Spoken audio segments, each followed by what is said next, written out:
మాలిని అయితే వాళ్ళ ఇంట్లో అలా మౌనంగా కూర్చొని బాధపడుతూ ఉంటుంది. ఇంతలో అక్కడికి అరవింద్ వచ్చి అలానే నిల్చుని ఉంటాడు. అది చూసి మాలిని అయితే ఇలా అంటూ ఉంటుంది, ఏంటి అరవింద్ అక్కడే ఆగిపోయావు, రా అని చెప్పి అంటుంది.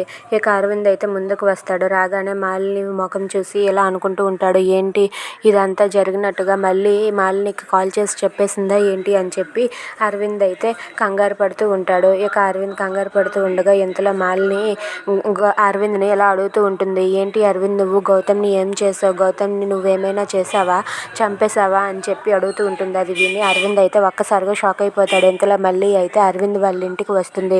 అరవింద్ వాళ్ళ ఇంటికి వచ్చి ఇప్పుడు ఎలాగైనా సరే బాబుగారి గురించి అందరికీ నిజం చెప్తానని చెప్పి అనుకుంటుంది.